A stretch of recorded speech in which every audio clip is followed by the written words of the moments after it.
Join us next month for the Volkswagen Rally. Running of the 22nd Volkswagen Rally, round 5 of the Sasol South African Rally Championship. With an entry of 48 cars from around the country and legions of fans from the nearby Volkswagen plant in Uitenhage, plenty of action lay ahead for the fans. Of the 17 stages making up the route, 8 are on tarmac. 3 night stages will give cars and drivers a stone test of endurance and durability while entertaining the homeward fans. The meat of the rally is held in the Longmore Forest complex, some 80 kilometers from the friendly city. Leading the championship points table after 4 rounds of the Sasol series is Jan Habig and Douglas Judd in their BP Volkswagen Polo, much to the delight of the local enthusiasts. Habig has been consistent all year, scoring 3 second places, but a win still eludes them. With 3 consecutive victories to their credit, the factory Castrol Toyota pairing of the current champions Serge Damso and Robert Paisley are just 5 points behind the VW team, with Enzo Keen and Guy Hodgson 20 points further back. Their win on the opening round in Natal just a distant memory. Situation going into the Volkswagen Rally.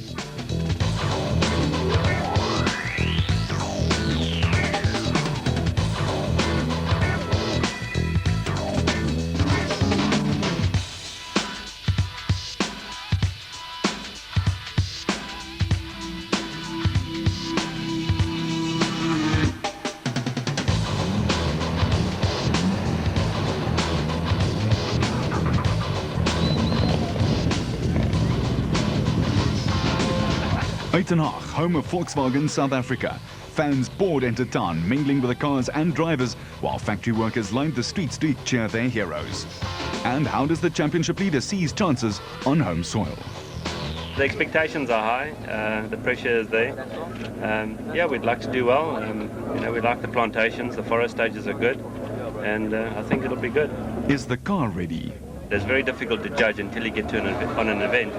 But it feels good. We've done a small test, not enough testing though, but we've done a small test and it felt good on the test, and yeah, we just hope it stays together on the event. Surge and fans on enemy territory. Can he make it 3 VW Rally wins in a row? It's not an easy area for me. It's Volkswagen's area and all that, but the rally's been good to me. We've won it a couple of times, so we'll just hope we can keep it going. And what about the leading co-driver's chances of keeping his title chase intact? Since the last event, we should have found a third of a second a kilometre, yeah. And although it doesn't sound like a lot, if you add that up over 200 kilometres, it is a lot. With cars from Volkswagen, Toyota, Subaru and Mitsubishi competing against each other, why do manufacturers get involved in rallying? The CEO of VW South Africa, Andreas Tostmann, explains. For us it's important to have the rally here because we are since more than 20 years in the rally sport involved. And that's for us very important to bring this to Uitenhage and to demonstrate what we do with the rally sport and with our cars there.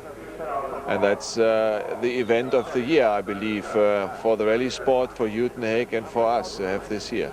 The important thing for us is to demonstrate the capability of the motorsport cars and the special preparation of the cars and demonstrate a little bit the technology, what you can do there. And I believe it's important for our customers and for a lot of people to see how a car can perform in rough condition, in rally condition. Now let's get down to the action with 2 short stages around the streets of Uitenhage, the first starting in front of the Volkswagen factory. Hagen Fecken and Pierre Arrie set the benchmark time in their BP Volkswagen Golf with a time of 2 minutes 21 seconds around the 1.46 kilometer stage, the Golf very nimble in these situations.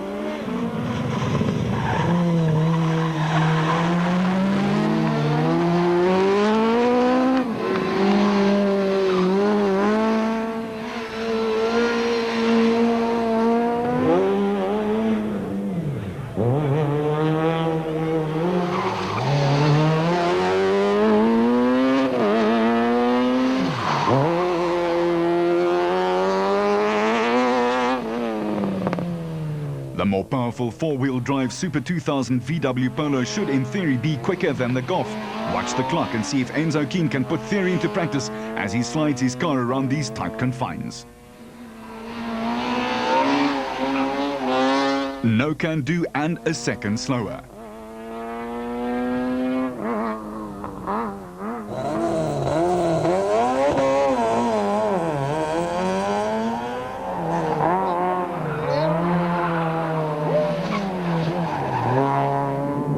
What about the triple winners this year? Serge is his usual smooth self, knowing how these star stages put an extra strain on the cars. And again, keep an eye on the clock.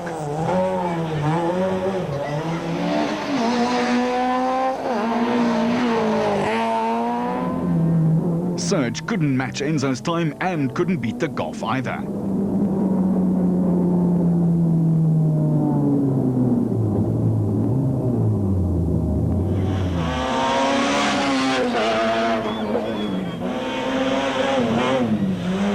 Now it's Yanni's turn. Those sideways slides are spectacular for the crowds, but not necessarily the fastest way around the stage.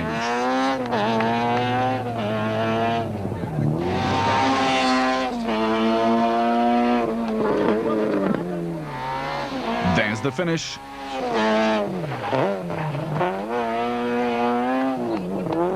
And not quite good enough. Damso and Habich set identical times, but the S2000s couldn't beat Fecken and Aries. Fernando Rueda and Martin Puerta were back in the thick of things after Rueda missed the last round. The Spaniard showed all his flair as he flung his Sassel Mitsubishi Lancer around the town streets, setting the 5th fastest time in Stage 1 and 3rd fastest in Stage 2. Class A7, the top front-wheel drive class, promised a real bun fight between the Castrol Toyota of Charles Wilken and Robin Houghton and the Total Toyota of JP Damso and Cobus Frey. Johnny Gemmel and Marty Olivier were less than a handful of seconds adrift in their L&J plant Lancer, while the Subaru runners held on gamely.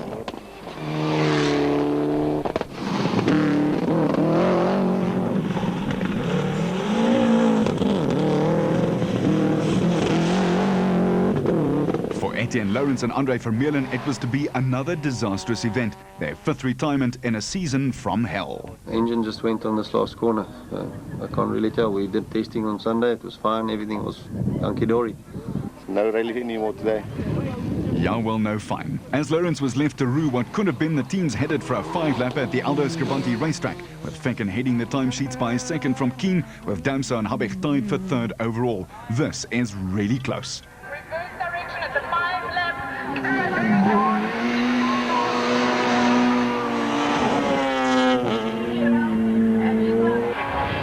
With rally cars running tarmac specification tyres as opposed to full racing slicks, the cars are a handful around the sweeping coastal circuit. Habich and Judd beat their teammates by a second, with Damso a further 2 seconds back after lifting off for his off-road moment. Drive car, which means that it has excellent...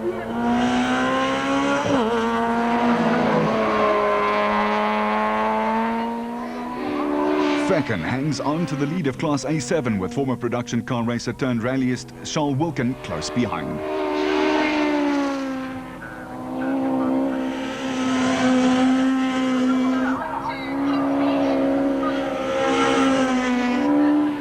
JP Damso down in 9th place after his 5-lapper, unable to find his rhythm in the early stages.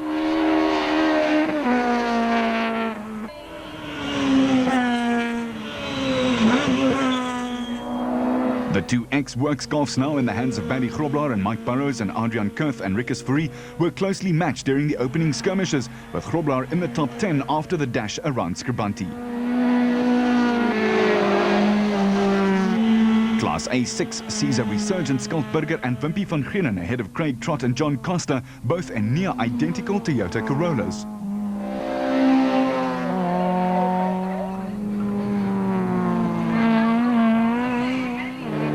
In only his 2nd year of rallying, Japie van Niekerk and Greg Godridge have little circuit racing experience and drop 13 seconds to the N4 leaders Gemmel and Olivier.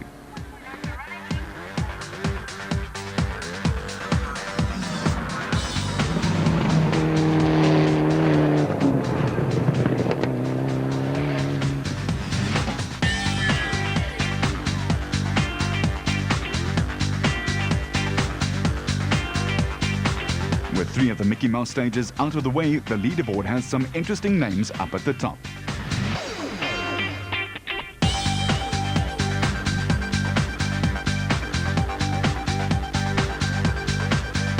And the class leaders looked familiar with the exception of Class A6 and N3.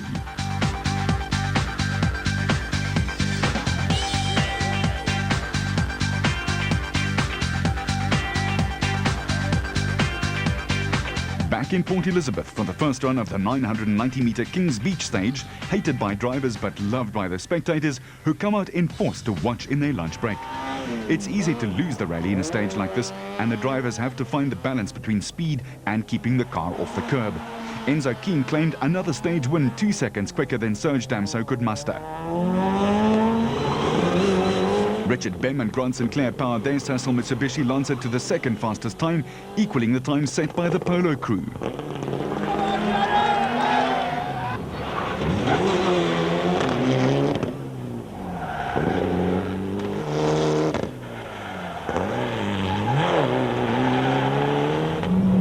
With tortured tyres screaming in protest at the abuse meted out of them, the teams filed through the stage, something to endure until the rally proper gets underway in the forests of Longmoor.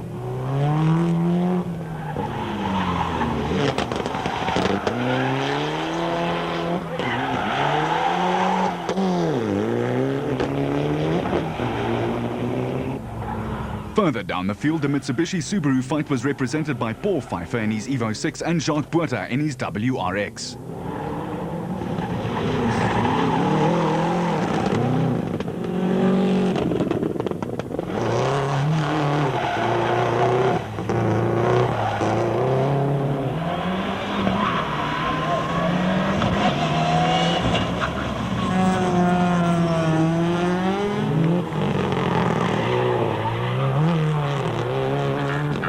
At last, the real rallying could begin. The treacherous, challenging and ever-changing gravel surfaces of the Longmoor Forest lay in wait.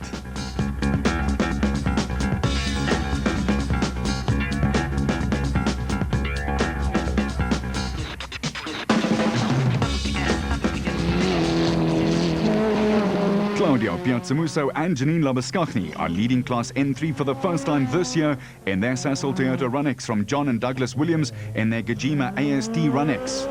Chris de Witt and Patrick Yende are third in the total Run-X after a spin in the first stage. Rodney Versace and Carolyn Swan are way down in the other total Toyota after a throttle cable came loose in stage 1, dropping 47 seconds to the class leaders, and they have their work cut out to climb back into contention for class honours.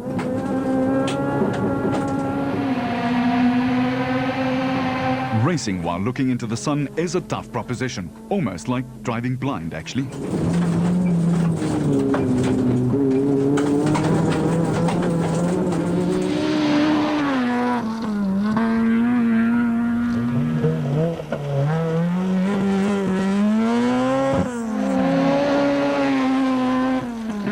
Michael Houghton and Bryn Doherty led Class A5 in their Motorola Toyota Taz from Dolph Coetzee and Megan Stowe. Coetzee had 2 punctures in open sections on the first day, while Etienne Malherbe and Henny Boertes are breathing down their necks just 11 seconds further back.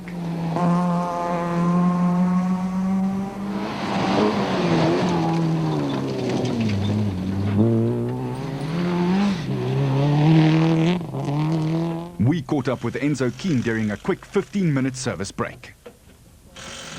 So it's good to get back on the gravel where the real rally starts in the Longmoor Forest, and I think it's the heart of the Volkswagen Rally. And well, there's nothing in it. Yanni's leading by 1 second, so I think as we said, it's going to be, the rally will be won by the guy with the least flat tires, because there's not much difference in all of our times in the front. What's it like at the head of the A7 fight? Yeah, well, at this stage we're a bit in front. We're about 15 seconds in front of Charles, depending on what he did in this stage. We are just behind the three S2000s, but Johnny Gemmell is busy catching us, so we're only 4 in front of him still. And what does Charles Wilkin think of Fecken's time so far? We started off and the pace is quite hot, and we were hanging on nicely until the last stage. I mean, we lost a bit of time against Ergen. The sun was right in our eyes, and I couldn't see, and I was just overcautious. I just didn't want to take any chances. So the rally is still long, so we'll see what's going to happen from here on in.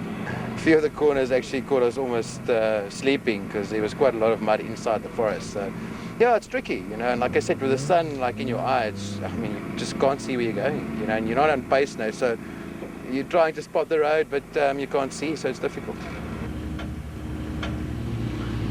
Why is Jean-Pierre Damso off the pace? Yeah, it looks like I'm getting left behind at the moment. We haven't found our rhythm yet. And it's best we get into a rhythm quickly because they're leaving us behind. After the break, there's more Volkswagen Rally action coming up. In the beautiful Longmoor Forest for more Volkswagen Rally action, with rough roads the order of the day. Against the beautiful tree-lined mountains of Stage 6, Jan Habig sets the second fastest time to take the overall lead by just 1 second from Keen and Hodgson.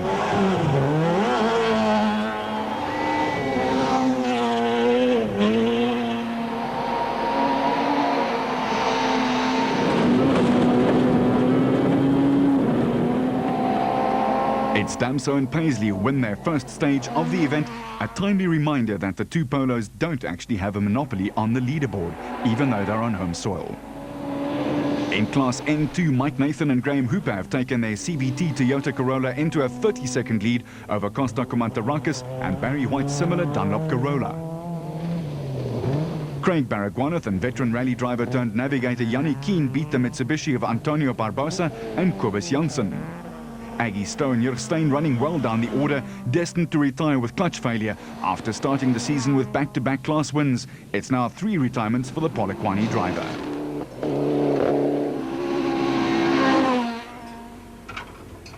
Damso tells us what the roads are like after setting the fastest time. Yeah, they were quite damp on you know, especially this last stage. There was quite a lot of damp on corners, and the sun is just the wrong time of the day too. Yeah. So it's making it a bit difficult to see where you're going. And strategy? You know, we just have to pace ourselves at the moment and see what's going to happen, basically. So I'm just still looking around. In the VW camp, it was all smiles from the new leader. It's the beginning of the rally. The guys are still trying to find their place, so are we. And, you know, things are still tight. There's 1 or 2 seconds here and there. And now we've got a small misfire. It's not bad, but I think the guys will be able to fix it on the service park now. You've got to just be careful because obviously for most of the stage it's very good grip and dry and a bit dusty, and then suddenly you'll get onto a sweep or a tight corner that's very muddy and very slippery with ditches on the side. So yeah, it keeps you awake.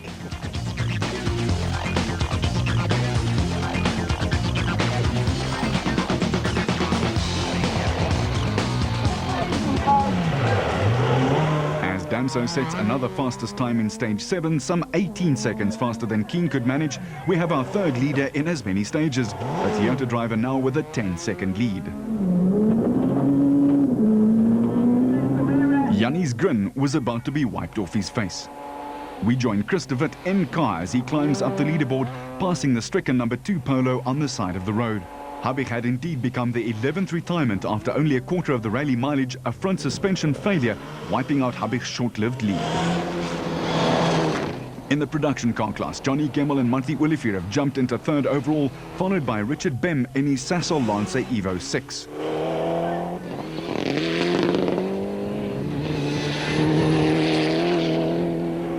Faken continued untroubled at the head of Class A7, now 4th overall, some 79 seconds ahead of Wilken and Houghton, pushing sometimes a little too hard to stay ahead of the chasing pack of N4 cars.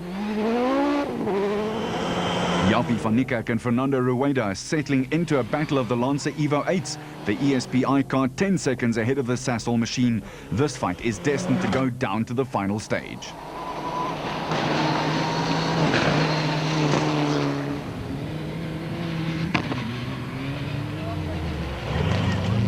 After 7 stages and 3 leaders, the scoreboard had a new look to it. Damso 10 seconds ahead of King, Gemmel chasing hard 1 minute further back, and Faken another 4 seconds in arrears.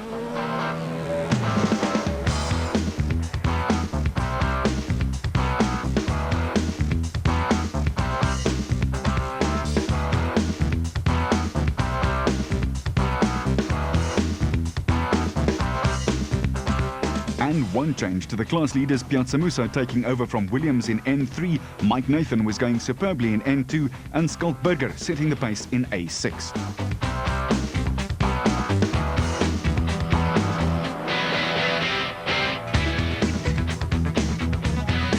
And what's it like for a circuit racer to be leading the gravel boys?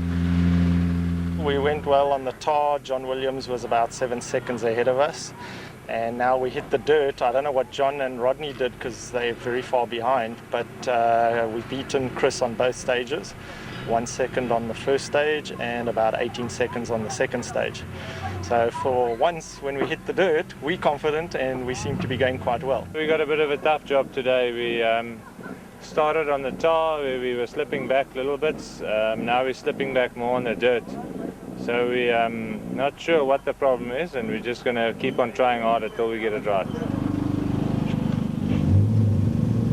And why is the championship leader so far behind? We had a bit of bad luck this morning in the first stage. Our accelerator popped off, so we had to idle through the whole stage, and I think we lost about 45 seconds. So yeah, now we're pushing to try and make up, see what we can do. The tar went really well this morning, you know, we were just taking it nice and easily, and we got a bit of a gap. And yeah, the first gravel stage going really well, and it was about a 1.7k straight, and we just kept going and we missed the turning and battled to get the car to turn around again, and we lost a bit of time. And then yeah, the second gravel stage, obviously frustrated and want to make up the time we lost, and did the same thing again. Surf's up, well, almost, as the rally heads into a series of 3 night stages starting with a 1.4 kilometers of tar through the streets of Jeffreys Bay. Surfing was put on the back burner as the beachgoers and holidaymakers lined the streets to see rallying firsthand and up close.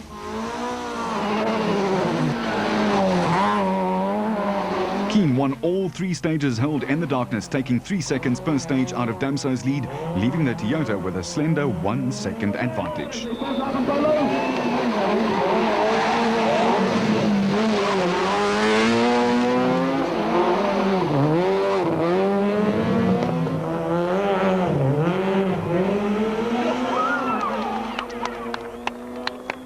Johnny Gemmell held on to 3rd overall, but Fecken lost out to a charging Richard Bem in stage 9.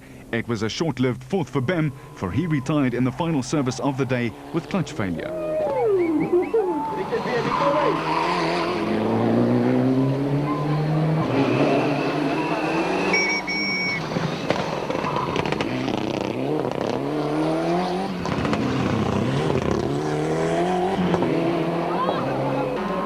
Wilken and Houghton are still nearly half a minute ahead of JP Damso and Kobus Frey. Let's join them in car now to see just how close they really get to their fans.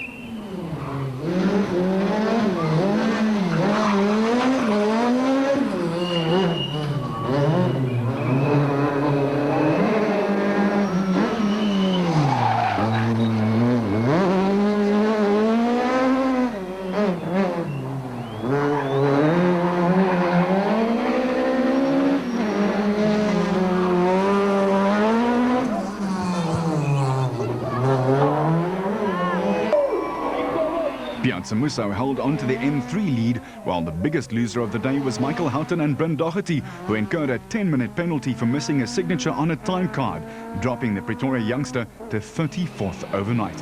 One very expensive autograph to miss.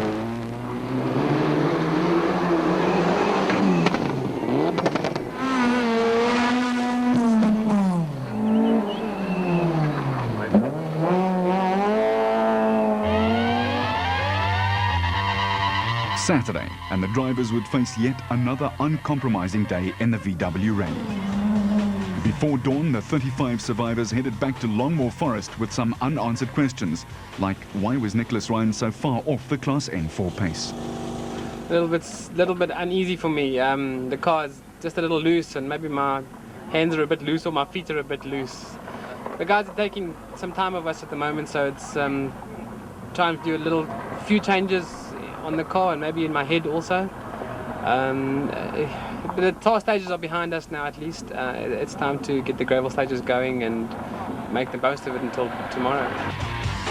Throngs of spectators braved the chilly winter weather as they made their way to the best spots in stage 11. The pace is about to hot up and the rally is about to be turned right on its head.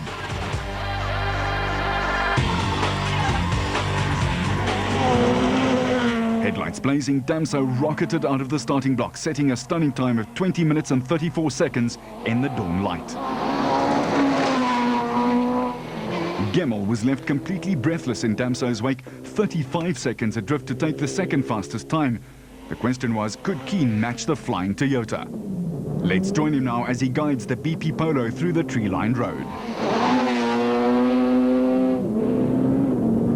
In spite of a clean run, the answer is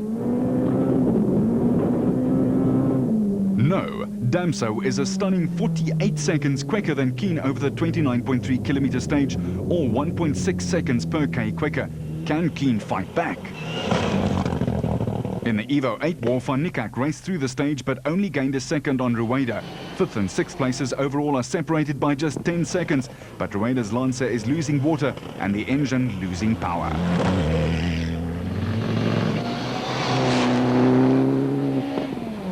JP Damso and Kobus Frey finally found their form, pulling back 15 seconds on the runaway A7 leader, while Jacques Botha and Greg Gericke are 7th quickest in their Bosel Subaru Impreza.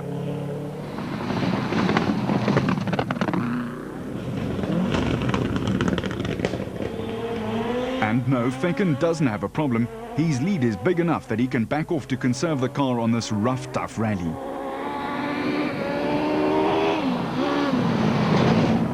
Like his rugby namesake, Skalkberger limped through the stage after bending his wheel. He made it out only to retire in the next stage.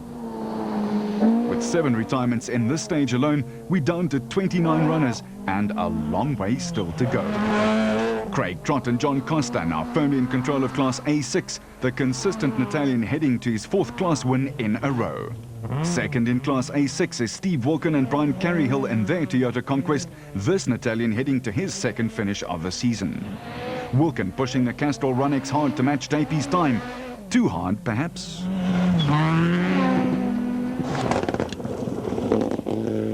As a very relaxed Damso and Paisley stopped for a 20-minute service, just how did he manage that scintillating time? Yeah, we had a fantastic stage this morning, and every corner was perfect, and the car behaved so well, and you know the handle was so good, and the flow was there, and we just kept it going, and it worked. And why was Enzo caught off guard? Yeah, I got a wake-up call from my competition. I'm still not convinced what happened in that first stage. We had a clean run, and we had the outcome was a bit confusing. You know, we had no mistakes and no problems with the car. Lost 50 seconds. That puts us now 40 seconds behind Serge. So trying to fight back. Not many stages left. A bit of a ding-dong fight now. He'll be trying absolutely everything to maintain the lead. We'll be trying everything to take it away.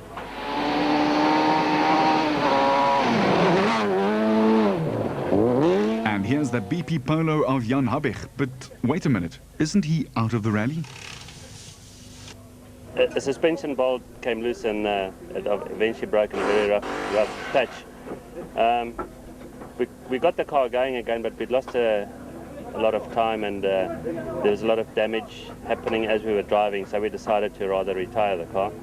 And we're now allowed to start the rally again today, and we're using today as a test session, and yeah, it's a valuable test session, I would say. So how does a car come back into the event? We call it the Super Rally, but it just allows competitors who've fallen out on day one to come back and not only enjoy rallying, but to test, to get stage mileage, and just to boost the field a bit. In our case, we're doing it, it's a Volkswagen Rally, so we want to have more Volkswagens in the field.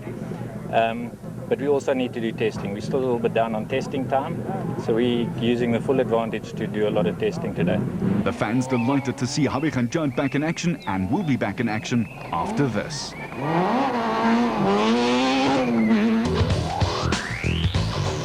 Stage 12 of the 05 Volkswagen Rally. Another punishing rock-strewn 18.8 kilometers of the Longmoor Forest. Spectators arrived in droves to watch the action. Keane was shocked and hauled down the stage, taking back a full 13 seconds out of Damso's lead. But the Somerset West driver still has 36 seconds in hand. Van Nikak and Rueda are still at it, hammer and tongs. The Pretoria driver scorching through the stage to stop the clocks at 14 minutes and 45 seconds. Can the Sasol Mitsubishi driver take any time off Van Nikak? Rueda speeds through the stage, but is he quick enough? Keep your eye right on the clock.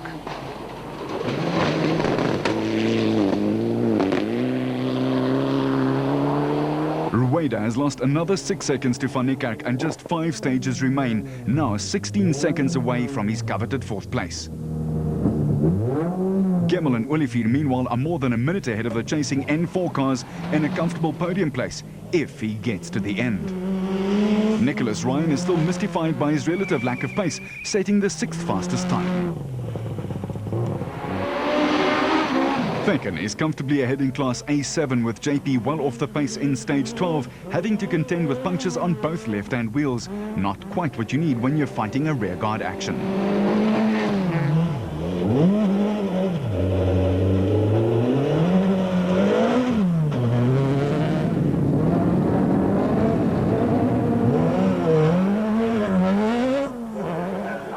Tony Ball and Barry White retired their Bulwer Park Volkswagen Golf with a cracked cross member. Another disappointing rally. In spite of showing the scars of their day 1 roll, Adrian Koth and Rikus Fourie are running strongly in their NetConnect VW Golf.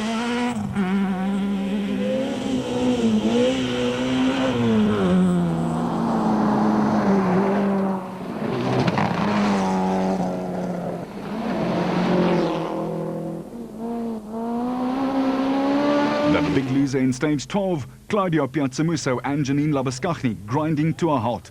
As the dejected crew ruse their fortunes, Claudio explains what happened. It was really a sad story. We were going very well, we were leading the class. We took more time off the guys on the first stage again today. So it looked good. Also for an overall position, we were beating the Group A cars in front of us in some of the stages. So yeah, and we got into the 20k stage now, and we almost got to the end of the stage, 600 meters from the end. Crown wheel and pinion let go, so we got absolutely no traction, and that's it. We're out of the rally, and pity because I think we could have won this one quite comfortably. And what are your thoughts about losing the lead? Not nice. I'd rather be sweating in the car and battling away. And where did that dent on Wilkins' Runex come from? We were pushing a bit hard in that stage, and we just came through a sort of very fast uphill section that was quite rough, and as we went through a few rocks, the car sort of went airborne, and as it compressed, we hit another sump rock, and it just threw the car in the air. And the moment I regained control, I was running next to the road, and I mean, we tried to get it back, but the car just sort of slid off the road, and that was us. We'd had a really good stage up to there. First 7Ks, really committed, putting, I think it was a competitive time, and yeah, as luck would have it, came around a bend, clipped a little small rock outcrop, and that was us off the side of the road.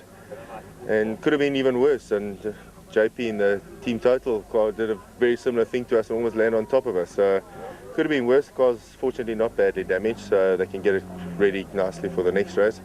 But yeah, disappointing. We were hoping we were in a good fight with JP particularly, and needed the stage Ks, I suppose. It's one of those disappointments, but fortunately also we were a bit lucky. You know, it's a forest, so there's lots of big trees around, and managed to miss all of those. And as I say, the car's not badly damaged, and fortunately we're okay. And we're glad too, guys. With 5 stages to go, the leaderboard had some new faces.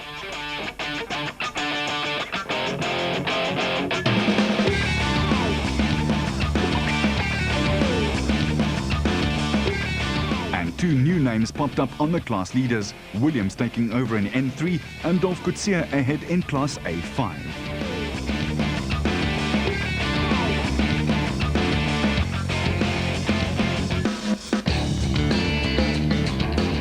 Another 20.5 kilometers of rough and rocky roads face the crews in Stage 13.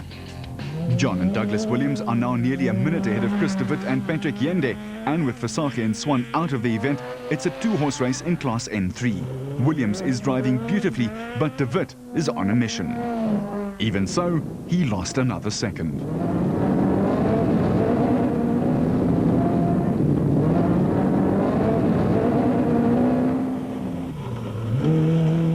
Nathan and Graham Hooper only have to keep it on the road to take the Class N2 honours, running some 8 seconds ahead of newcomer Craig Baragwanath, quietly getting on with the task at hand under the watchful and very educated eye of one Yanni Keane.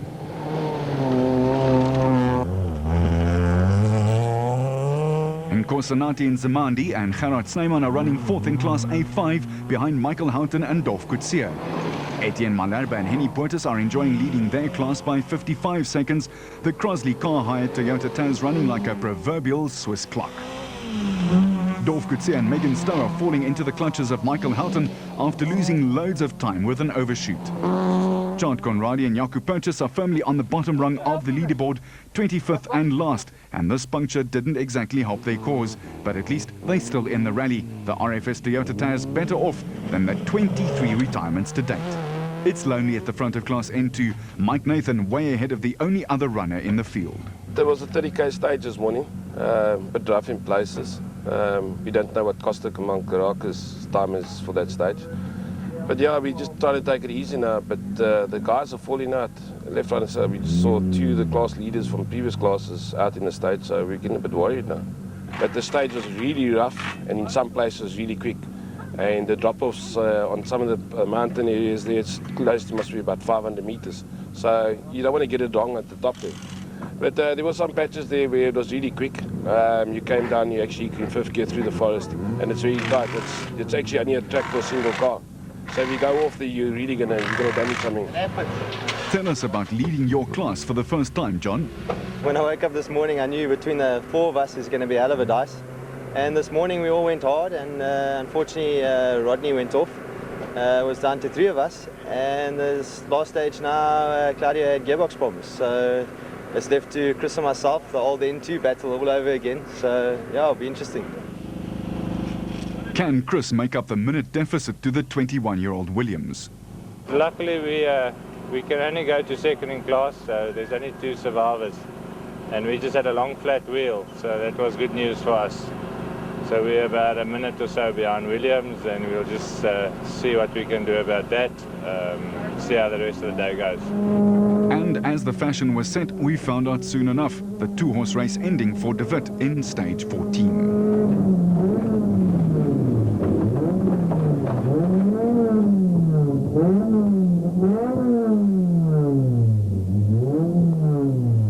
And what of the Class A5 leader?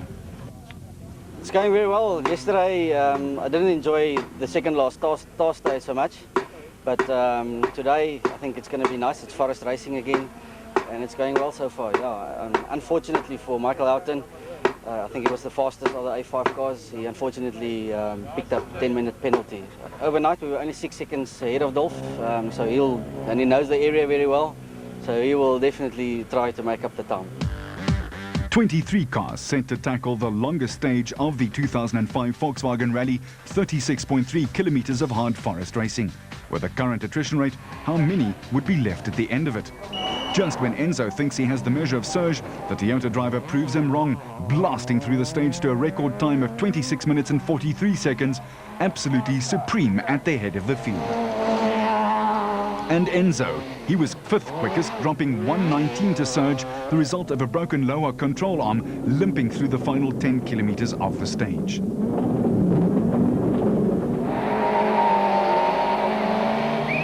Gemmell sets the second quickest time, but drops 53 seconds to surge. The Toyota drivers lead now up to a safe 2 minutes and 6 seconds over the BP Polo.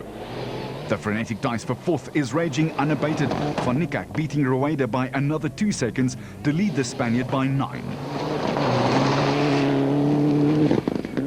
Nicholas Ryan and Skalk van Heerden have picked up the pace a bit, setting the 6th best time to hold 6th overall and 4th in Class N4. JP Damso is driving hard to make up for the punctures in stage 12 and 13 and pushing hard to stay ahead of the privateer Goffs. Barry Grobler is now in second in Class A7, the Sasol Delight Goff almost a minute ahead of Koth and Fourie.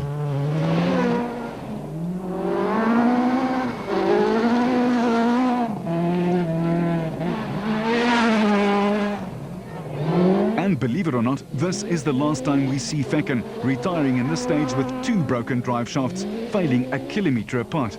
The BP Golf was going nowhere, and we're down to 22 runners with just 3 stages to go.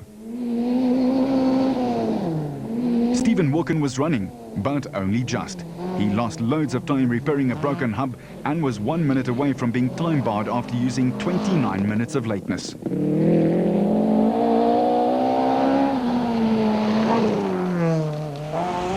As the teams arrive back for the final service before heading back to PE, Rueda is a worried man. The fight is definitely on. We're not as happy as we'd like to be. We've had a couple of problems. The car is pushing water out all the time. And we just don't know where the power is going. We just, Yappy is now going very well. He took 1 off in the first one. He's taken 4 again now. So now we have, I think, 14 behind, 13 behind. And we got a big fight. And there's still 40 and 40s, 80 k's of gravel to go. So this plenty can happen. And we're certainly going to try. And the conditions in the forests. I'm struggling to be able to keep it, tidy. And obviously, as you know, as soon as you start going wild, you just waste so much time.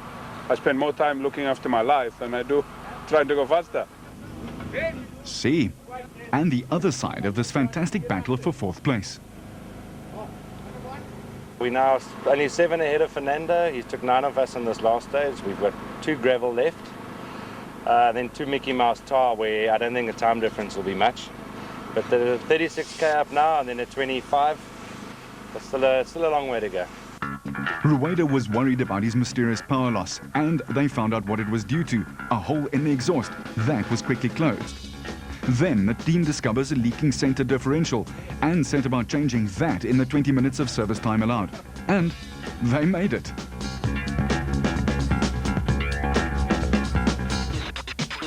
In the BP Volkswagen camp, the technicians set about replacing the lower control arms of Enzo's Polo. Rally technicians change all sorts of components in minutes, whereas a normal dealer takes a day or even longer. Rally technicians, many of them friends helping out friends, are certainly a breed apart. 45 vehicles started, but as the 22 remaining cars head out to the final gravel stage, ironically called Fat Tracks, all eyes are focused on the intense rivalry between Van Niekerk and Rueda.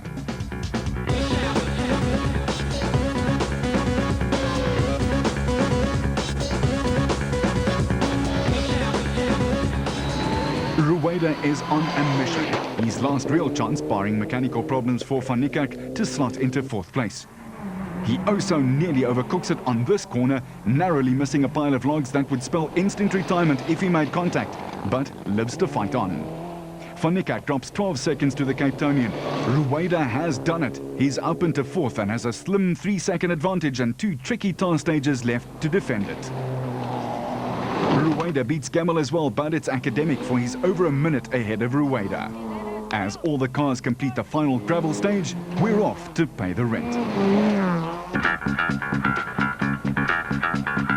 All that's left of the 2005 Volkswagen Rally were 2 tar stages, both repeats from yesterday's 7.1 kilometer tar stage and one last hurrah over 990 meters at King's Beach. Short of a last-minute faux pas from someone, like taking out an undercarriage against the unforgiving concrete curbs, it was all over bar the shouting. But in rallying, it's not over until the parked firm marshal has signed you in. Gemmell cruised through the stage, his production car leads safe, setting the 2nd fastest time to Enzo Keen's Polo. Rueda's hyped up and adds another 14 seconds to his cushion over Van Niekerk, while Ryan chugged into 6th overall.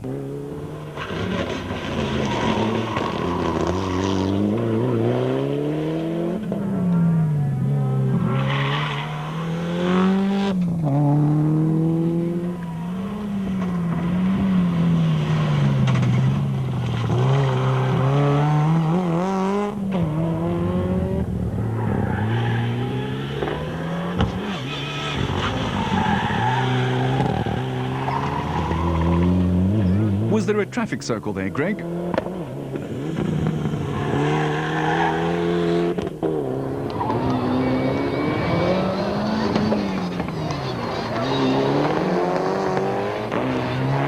last blast at the PE beachfront is academic, thrilling the fans as the drivers put on a spectacular show. Gemmell sets the fastest time ahead of Damso, the 10-time champion coming home to claim a safe win with 1 minute and 13 seconds in hand over the Volkswagen pairing.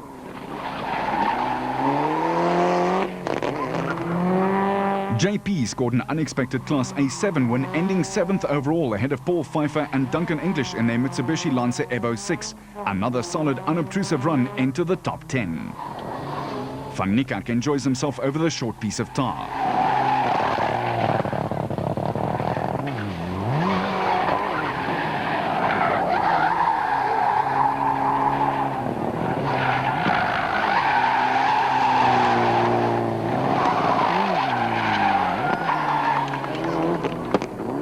Visser du Plessis and his extremely ill co-driver Mark Pym survived a number of incidents to claim 9th overall, while Barry Grobler and Mike Burrows round out the top 10.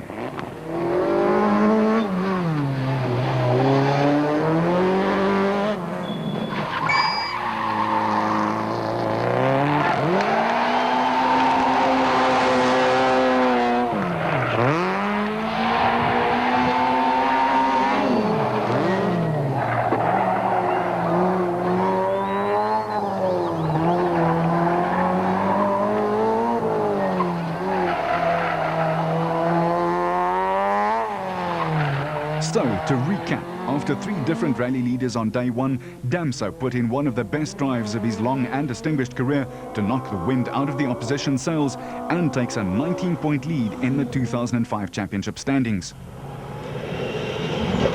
Is Van Niekerk disappointed to lose 4th place though? It's a nice dice to the end. A little bit of tar experience that I need, and which we're going to definitely do in the month to come. And the right tyre choices, you know, the results could have been much different, yeah. An elated Rueda still nursing a recovering shoulder injury.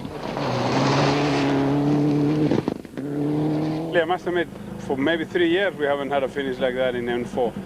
It was like the Border Mountain with Skalk a few years ago, which we finished by 2 seconds. It was fantastic, I must say. It's nice to finish a rally like that.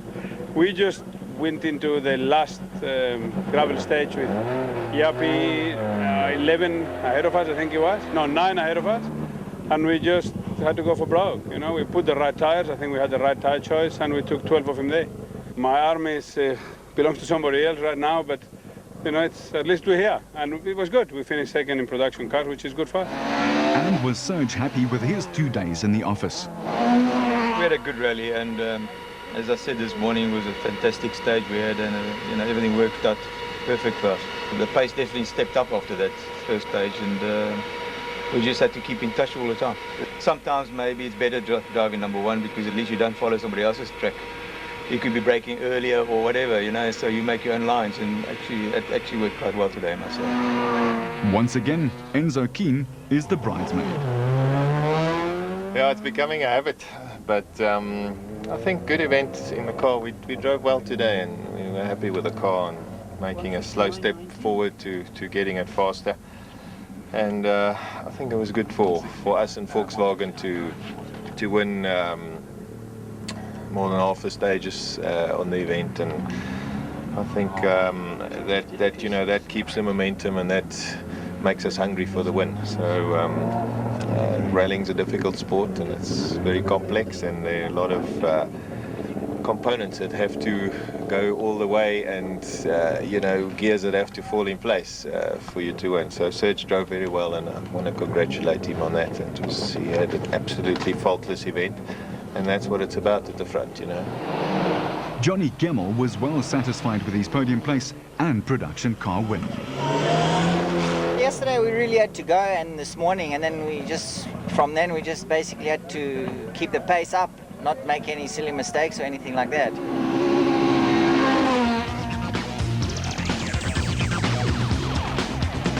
2 days of hard rallying has thrown the overall and class championships wide open. With 3 rounds to go, there are 75 points up for grabs and 3 hungry drivers aiming to take their share of the spoils. As we say goodbye to the friendly city of Port Elizabeth and look forward to the Osram Rally next month, let's join the winners for the champagne ceremony. Well done. For the 4th consecutive time this season, for the 3rd time in a row, here in Port Elizabeth.